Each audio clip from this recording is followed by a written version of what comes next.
اللہ کے نام سے جو نہایت مہربان اور رحم فرمانے والا ہے۔ کعبہ، بیت اللہ، محض پتھروں کی عمارت نہیں ہے، یہ کائنات کا روحانی محور، توحید کا گہوارہ اور انسانیت کے رب سے کیے گئے ازلی عہد کی زندہ علامت ہے۔ اس کی تاریخ صرف اینٹوں اور پتھروں کی کہانی نہیں، بلکہ نبوت، وحی، تقدیر اور الہی منصوبے کی داستان ہے۔ زمین پر پہلا گھر۔ اللہ تعالیٰ قرآن مجید میں ارشاد فرماتا ہے، سورہ آل عمران، آیت نمبر: بے شک سب سے پہلا گھر جو لوگوں کے لیے مقرر کیا گیا وہی ہے جو مکہ میں ہے، بابرکت اور تمام جہانوں کے لیے ہدایت ہے۔ مفسرین کرام جیسے ابن کثیر، امام طبری اور امام قرطبی رحمہم اللہ کے مطابق کعبہ کی بنیاد حضرت آدم علیہ السلام سے بھی پہلے کی سمجھی جاتی ہے۔ دو بڑی آراء ملتی ہیں۔ الف، فرشتوں کی تعمیر۔ کچھ اہل علم کہتے ہیں کہ فرشتوں نے سب سے پہلے آسمانی طرز پر ایک مقدس گھر بنایا جو زمین پر بیت اللہ کا اصل نمونہ تھا۔ حضرت آدم علیہ السلام کی تعمیر۔ زیادہ معتبر رائے یہ ہے کہ جب حضرت آدم علیہ السلام زمین پر تشریف لائے تو اللہ نے انہیں حکم دیا کہ وہ مکہ میں پہلا عبادت خانہ تعمیر کریں جو آسمانی بیت المعمور کی مانند تھا۔ یوں کعبہ کی بنیاد ابتدا ہی سے خالص توحید پر رکھی گئی۔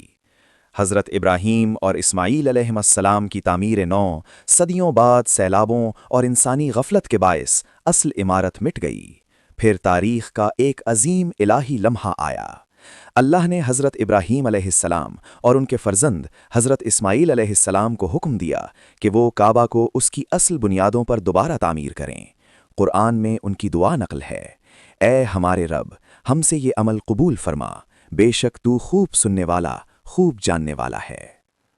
حضرت ابراہیم علیہ السلام دیواریں اٹھاتے اور حضرت اسماعیل علیہ السلام پتھر ڈھوتے تھے۔ یوں باپ اور بیٹے نے مل کر توحید کا مینار قائم کیا۔ اسی وقت حجر اسود جنت سے نازل ہوا۔ وہ ابتدا میں سفید تھا مگر بنی آدم کے گناہوں کی وجہ سے سیاہ ہو گیا۔ یہ انسان کی اخلاقی ذمہ داری کی عظیم یاد دہانی ہے۔ نمبر 3، کعبہ زمانوں کے آئینے میں۔ حضرت ابراہیم علیہ السلام کے بعد نسلیں بیت اللہ کا احترام کرتی رہیں، مگر رفتہ رفتہ عرب میں بت پرستی داخل ہو گئی۔ توحید کا گھر بتوں سے گھیر لیا گیا۔ قریش کے دور میں کعبہ کے اندر اور باہر 360 بت رکھے جا چکے تھے۔ اس کے باوجود کعبہ کی حرمت برقرار رہی۔ یہ اللہ کا گھر تھا اور رہے گا۔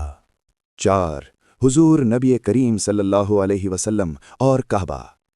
570 عیسوی عام الفیل میں ابرہہ نے ہاتھیوں کے لشکر کے ساتھ کعبہ کو ڈھانے کی کوشش کی، مگر اللہ نے اپنے گھر کی حفاظت فرمائی۔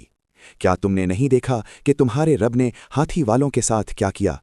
سورہ الفیل۔ بعد ازاں جب نبی کریم صلی اللہ علیہ وسلم کی عمر 35 سال تھی، قریش نے سیلاب کے بعد کعبہ کی تعمیر کی۔ حجر اسود رکھنے پر جھگڑا ہوا تو آپ صلی اللہ علیہ وسلم نے اپنی حکمت سے اسے کپڑے پر رکھا اور تمام قبائل کے سرداروں سے اسے اٹھوایا۔ یہ آپ کی قیادت کا عظیم نمونہ تھا۔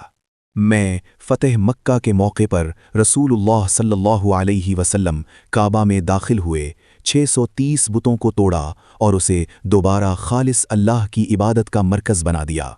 نمبر 5، آج کا کعبہ دنیا بھر کے مسلمانوں کی قبلہ ہے، حج و عمرہ کا مرکز ہے، امت مسلمہ کی وحدت کی علامت ہے، مساوات اور اخوت کی زندہ مثال ہے۔